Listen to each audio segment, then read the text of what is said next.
Формирањето на финансиските зони ќе биде потерк на Луксембург, објави во емисијата Индекс на Радио Слободна Македонија вице-премиерот и министер за финансии Зоран Ставревски. Според него, воведувањето на фискалните правила е акт на највисока одговорност кај идните генерации. Формирањето на финансиската зона ќе има многократни ефекти. Покрај растот на бруто домашниот производ, се очекува ефект за креирање на работни места и тоа за лица со соодветно образование во делот на економијата, правото, сметководството и во делот на давање услуги за вработените таму и слично. Во Луксембург, на пример, вели Ставревски, 25% од БДП се создава од вакви финансиски услуги, а се регистрирани над 3840 инвестициски фондови и се креирани 44.000 работни места. Но Луксембург станува скап и тоа е шансата на Република Македонија, смета Ставревски, според кој зоната ќе се формира со закон предложен од владата и донесен од Собранието на Република Македонија. Во јавноста имаше многу шпекулации, посебно од опозицијата, беше на нож дочекан проектот без некои аргументи, без да се имаат информации, се напаѓаше проектот, а всушност вистината е сосема спротивна. Се зборуваше за тоа дека проектот ќе значил привлекување на нечист капитал во Македонија, дека Македонија ќе смеа направила офшор зона и слично. Тоа воопшто не е точно. Сакам да го демантирам и сакам да објаснам дека проектот подразбира во Македонија да се формира финансиска зона која што ќе работи по принципите на највисоките меѓународни стандарди со користење на англосаксонското право, значи правото од Велика Британија, кога станува збор за почитување на договорите, кога станува збор за проверка на тоа дали капиталот е верификуван и слично од дали доаѓа од банка и слично. Значи нема никаков збор за тоа дека Македонија ќе биде офшор зона. Тоа не може ни да се направи во околностите во кои што е Македонија како кандидат за членство во Европската Унија.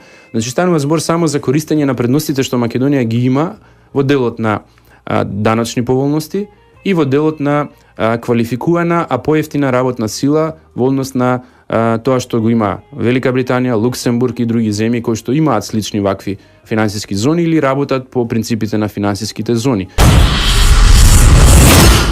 Состојбата на тројцата повредени патници во несреќата што вчера се случи во Драчево, кога се преврте автобус на ЈСП, а кои беа задржани на скопските клиники, е стабилна. Се уште нема официјални детали за причините за несреќата во која беа повредени 50 на патници.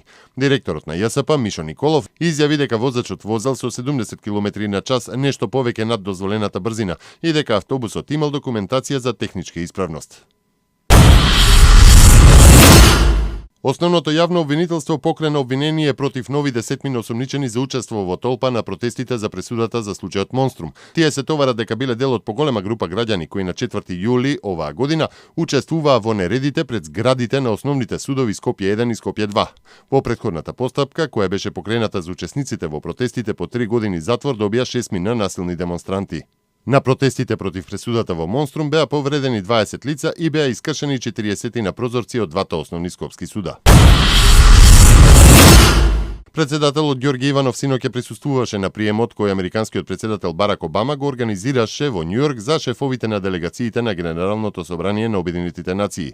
При тоа Иванов изјави дека во разговор со Обама тој ја потврдил поддршката на Соединетите американски држави за реализирање на македонските државни приоритети, пред се за членството во НАТО.